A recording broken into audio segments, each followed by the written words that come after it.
Ladies and gentlemen of the press, welcome to this media briefing. As you may be aware, the country is under the second wave of desert locust invasion. The second wave began with swarms entering from Ethiopia and Somalia in mid-2020. To date, 15 counties have reported desert locust invasion, namely Marsabit, Wajir, Garissa, Tana River, Lamu, Kilifi, Taita Taveta, Mandera, Machakos, Kitui, Isiolo, Samburu, Laikipia, Meru, and Tharaka Nithi. Basically 75 swarms have been reported so far. And out of those, 66 swarms have been treated,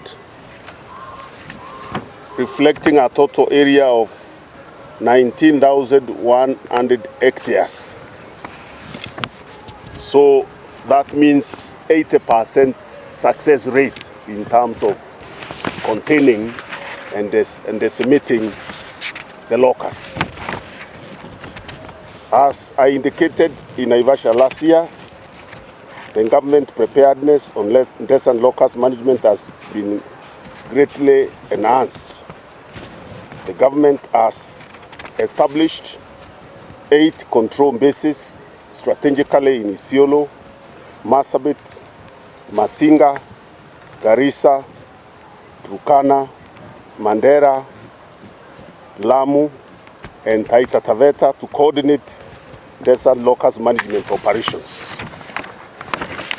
In addition, we have deployed 9 surveillance and spray aircrafts, and 3 are also on standby because the invasion has not reached the level where we require those extra 3, but we have put them on standby because the situation can change very quickly.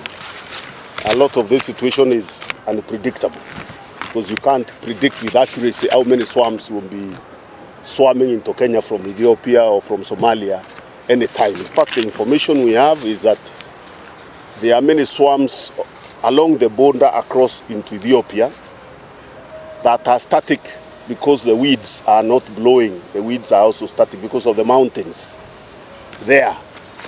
And therefore they could cross any time. Therefore, that's why we must be prepared in case the strength of the weed pushes them into Kenya. We have also deployed 21 vehicles mounted with sprayers for ground control operations in the various bases. Sufficient control pesticides both at the headquarters and all the field control bases to handle the desert locust invasion. Where necessary will be purchased. In other words, we are saying we have enough mwingine tulikuwa nayo huko Naivasha ya kwamba tunatarajia in the next 2-3 months, 2 months if things don't change.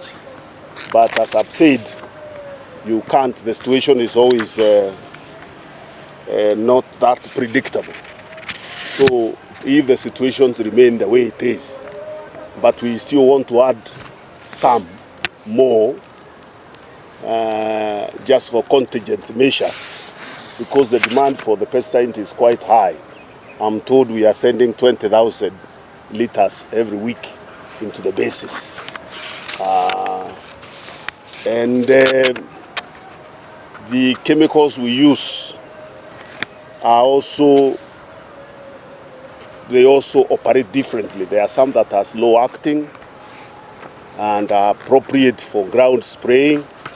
There are others that are also very effective and appropriate for aerial spraying. A lot of the chemicals we have are those slow acting that are very effective for ground spraying.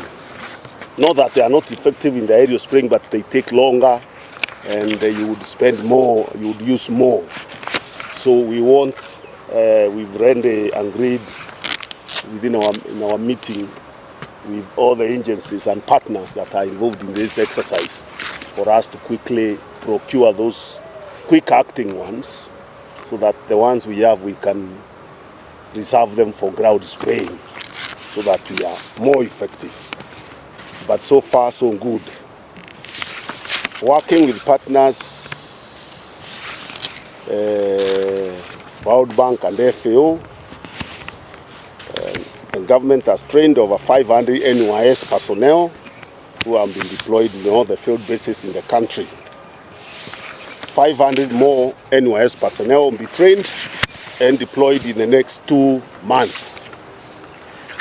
We have decided to train more because the ones that we trained, we are also told they are almost graduating from national service to go into their career training, and they may not be available in the next 1 month or so for deployment. So we need other candidates to be trained to be able to support us in this work. So let me therefore take this opportunity to thank the agencies and development partners who are working with us in this exercise, who have done very good work. There has been very good coordination, and we have a meeting this morning to see how we can improve further to make ourselves even more effective moving forward, given that the situation in terms of numbers is going to change within the next 1 month as predicted. Therefore, we need even better coordination, we need to be better equipped, and we need to be better able to predict, and we think we are fine. We believe we can be able to manage the situation. Given our experience in the previous invasion, we are better prepared.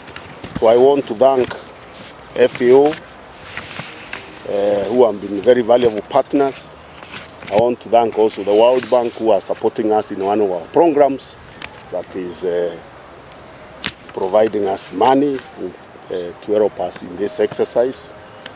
I also want to thank government agencies that have been working with us, the Kenya Defense Forces, who have been helping us spraying and logistics, especially in the areas where there is potential insecurity, especially in Mandera, Wajir, and parts of largely Mandera and Wajir, and a bit of Garissa, and of course the NYS for their invaluable support and partnership in this national exercise. I also want to thank the Descent Locusts organization for East Africa, who are also with us here, and Dr. Njoka here is the director in Addis Ababa. He's also a Kenyan. They have also been our partners. I'm sure you know Amisi, who is the deputy country director of FAO, who has also been very supportive in terms of technical expertise and even resources. FAO has been very invaluable. Ronald, who is also the deputy country director for IFAD, they have also come in a big way. They are also supporting us. You know IFAD, and of course my secretary in charge of administration, who has been coordinating this exercise. So thank you very much. So we really want to take this opportunity to thank also the general public for the information. A lot of information, scouting. Even though we have scouts across the country, usually citizens have also been volunteering information to tell us they are here, and then we take action. But we have a very well coordinated approach. Counties are at the center of it, communities at the center of it, and the basis that we have established in those counties are actually regional basis. Even though they're in particular counties, they are supposed to coordinate those regions working with the county administration, both at the county level in terms of the county government, but also national government administration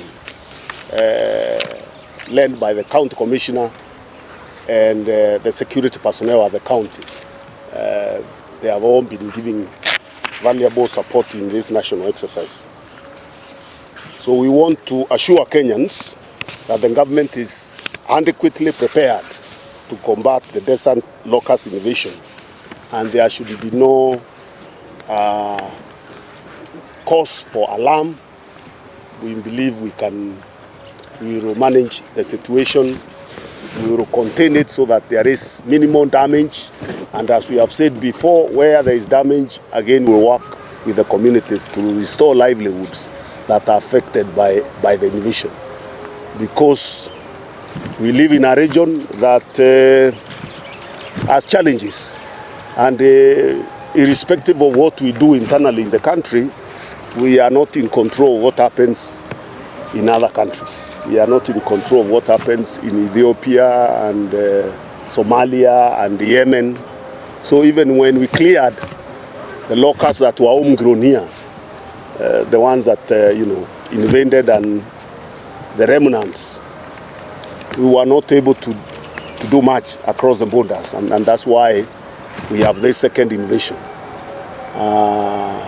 We are also already working on a long-term solution.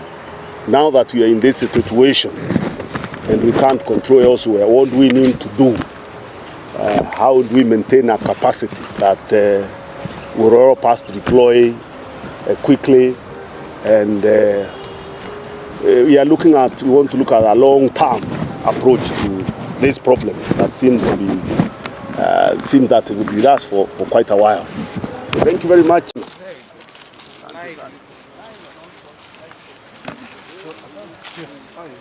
Amazing.